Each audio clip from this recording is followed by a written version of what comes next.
Hello, family. Thank you for coming over to the house tonight. And just kick off your shoes and relax your feet. Party on down to the Xscape beat. We're kicking, just kicking, just kicking. Okay, you don't come to another episode where we're going to be asking the question of, why you telling my business? Don't be telling my business. Why not? Because a can and a can, a can, a can, and a wheel. Now we're off to...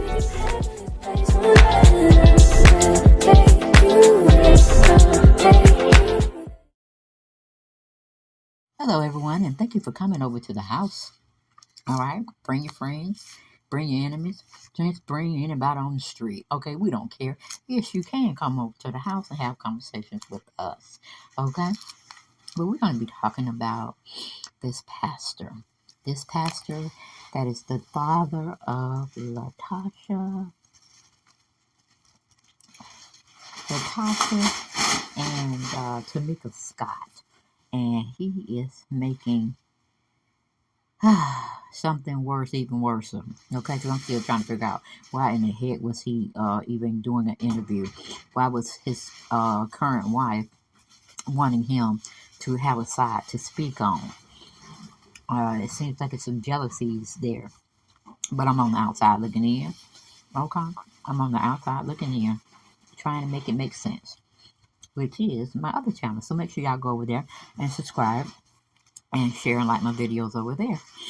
But I just find it odd and weird that this pastor would come out right when his ex-wife is on a reality show with her girls, and she's not faring well in the public eye or opinion. And now he done threw his hat in the ring and wanting to say some things. And I'm like, when you're a pastor and you're a man of God, you ain't got time to be doing all that. You got to save souls. You got to win and save souls for Christ. You ain't got time to get into no messy worldly stuff. But I had the pleasure of sitting in on a taping of the Juice Radio and Talk Show. She had her guest panelists over there, and they were interviewing Pastor Scott, Rudolph Scott, the father of famed Xscape members Tasha and Latosha and Tamika Scott. And he was over there telling his side, which I don't understand why the current wife went over to the platform and wanted the Juice and Radio and Talk Show to interview him. But I guess, tisket, a tasket, a red little basket. I don't know what was going on. Because it just seemed to me to be a little bit inappropriate. But let's just go on and listen to, because like I said, I've listened to it all day. Well, not all day, but when I got home from work before I caused myself to go to sleep. Because the sister was tired. But I was just wondering why some adults just get into their children's business when it doesn't really warrant them to be involved. You know what I'm saying? Because he didn't come to Latasha's wedding. He wasn't invited. Latosha done blocked everybody from her telephone number, which I found is very weird and upsetting. But maybe her trauma comes from when her dad walked out on her mom or called it quits on their relationship, which left a broken home and many wounds to be healed from that. Let's go in to listen to what he had to say when he was on the Juice Radio and Talk Show. And y'all make sure y'all go over there and give her some love on her channel and subscribe if you do feel so inclined to do so. Until I say, hey, welcome to the arena of talk YouTube, okay? So let's see here. Hold on, please. Oh, please. Benefit out of this today and to clarify some things. Thank you so much. That the family is a great thing that God has given us, and I thank God for my family. Even though the turmoil and all that we're going through, I'm constantly praying for my family because I know that God is not the author of confusion. And eventually, things is going to air out, and God has the last say so. Well, my concern about that statement he made was he said he thanked God for his family, and he thanked God for having family and all that it institutes. But Pastor, why did you leave your first wife? Why did you leave your first two girls that you brought into the world? That's pretty much what I want to understand and come to grips with. Because it's easy to leave a broken family and move on and secure another family, and y'all live happily ever after. And then I'm not blind to the fact, or to even be able to say, we know issues are in marriages and stuff, and you have to work through them. But that's why the Lord gives us a choice to marry or not to marry. It's kind of much so not to marry, because you take your love and your attention away from Him, and you get into the worldly stuff, and lack godly stuff. So I understand that, but I was just trying to say, you're not looking very good in the eyes of the public opinion, Pastor. Maybe you should have worded it a different way, or maybe you should have stayed away from the conversation altogether. But we're going to press on. Let's see what else he has to say about this situation he's found his girls to be on, and for them to be on a public platform where a lot of scrutiny is definitely given to what and when and why, however they go about their lives today because of the reality show. So, oh, please. Well, the word of God said, "Don't let your good be evil spoken of." And things that I overlook, and some things I don't. And I think that this is a perfect time that I just speak up. And for people that don't know me, there's a lot of people that do know me in the law enforcement aspect, because I've been in law enforcement the majority of my life, and I haven't been a pastor long, but people will scandalize you, and then people don't want to be part of your ministry no more because what they're hearing now, but they don't know my past. But was it the truth, Pastor? Did you have a unsavory type of policing background? Did you do some things that were not really, how we say, pleasing to the personality? Were you a bad cop, Pastor? Pastor. Rudolph Scott, were you a bad pastor? We know how you fared in your first marriage, and you left some unsavory um, delicacies to the palate that your oldest daughter cannot even bear. And I'm wondering, is this where she's getting her trauma from and not seeing a marriage work? That's why she want to make her marriage work. That's totally in the garbage, because the guy she's married to is really dragging her through the mud. Okay, putting all kinds of stains and marks on who she is.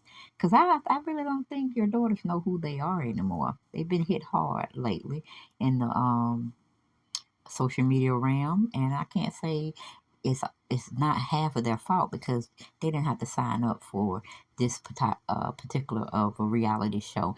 They didn't have to do that, but they saw the money expect in it, and then they saw it giving them more advertisement for their brand.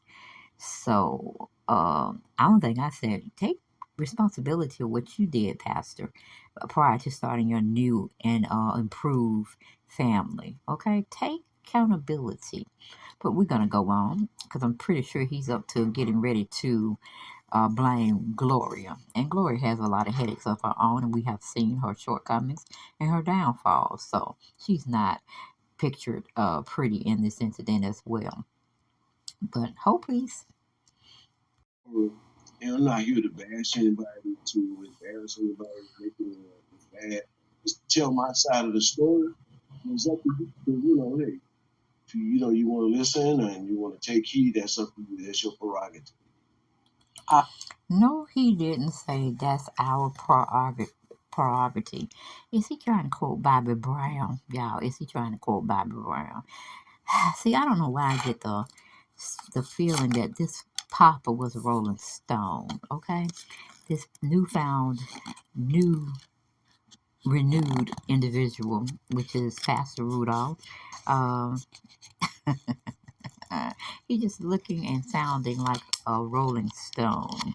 You know, a Rolling Stone gathers no moss, or a Rolling Stone is a person that goes from home to home to home, never finding any peace. Okay, So that's really weird. Really, really weird. Okay. But let's get back into trying to figure out what the pastor is trying to bring us. Because right now it's not really crystal clear at this time. Hold on. But I have a lot of family members that's falling out with me, and not even, you know, not even trying to get my side. They're just going with they've heard on social media. Did he say a lot of family members are falling out with him? Since the inception of this reality show that he found his two daughters to be a part of, as well as his ex-wife. Pastor, why would they be falling out with you if it wasn't something that needed to be told? Because right now, you want to tell your side. I'm like, really, Pastor? Really? Media, and I think that's so unfair.